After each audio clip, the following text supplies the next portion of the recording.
Hey everyone, welcome to your go-to place to listen and speak English every single day. This is Listen and Speak English Daily, your daily podcast for improving your English. And I'm Alex. If you want to sound more confident, more fluent, and more natural in English, you're in the right place. How are you today, Emily? I'm doing great, Alex, though I must admit I didn't sleep very well last night. My brain was a bit too busy. Ah, the busy brain. That is actually perfect because today we are diving deep into a topic that affects almost everyone, overthinking. It's such an important topic. We have listeners from all over the world, students, parents, young professionals, and I think we all share this silent cage. We do. And before we get into the heavy stuff, I want to tell everyone to stay until the end. I have a special 3-second rule that I use to stop my brain from spinning. It's like a reset button for your mind. I've seen you use that. It's very effective. But for now, let's talk about what overthinking actually is. Alex, why do we do it? Why can't we just stop? That's the big question. For our B2 learners, notice the difference between thinking and overthinking. Thinking is when you use your mind to solve a problem. Overthinking is when you use your mind to create new problems that don't even exist yet.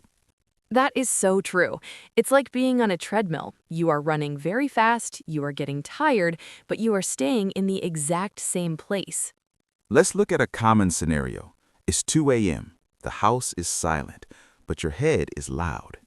I call that the midnight loop. You start replaying a conversation from 3 years ago. You think, why did I say that? That was so embarrassing. Exactly. And then you start worrying about tomorrow. What if I'm late? What if my boss is angry? For our listeners, we have a specific word for this in English, rumination. Can you say that, Alex? Rumination. Rumination. It's a very descriptive word.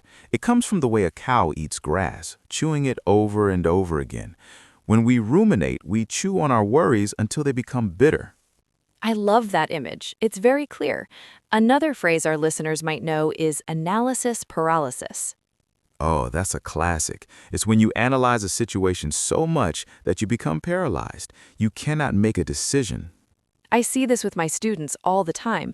They spend so much time worrying about the perfect grammar for a sentence that they never actually speak. Yes, they are overthinking the language instead of using the language. I want to tell you about a friend of mine named Sarah. She's a brilliant graphic designer.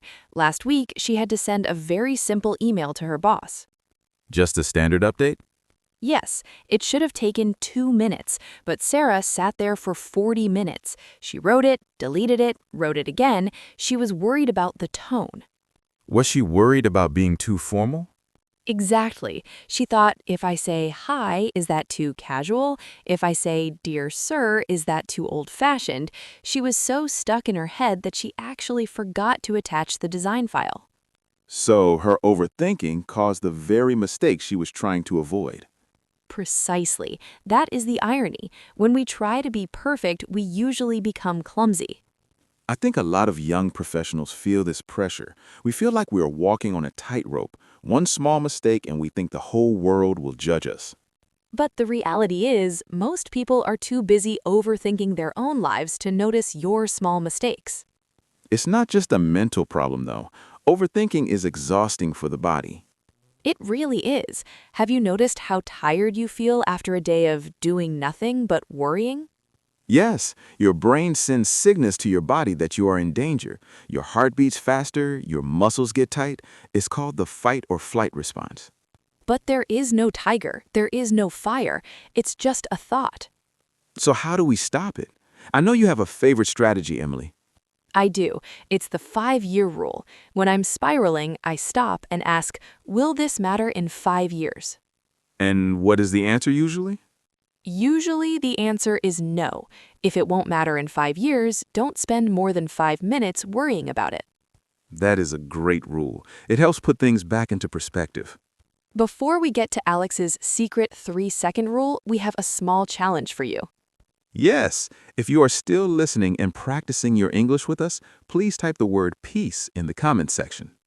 We love reading your comments. It makes us feel like we're all learning together. And don't forget to like and subscribe if you want more of these deep conversations. Okay, Emily, I think it's time. The 3-second rule. I'm ready. How does it work? When you feel yourself falling into an overthinking loop, you count out loud. 3, 2, 1, go.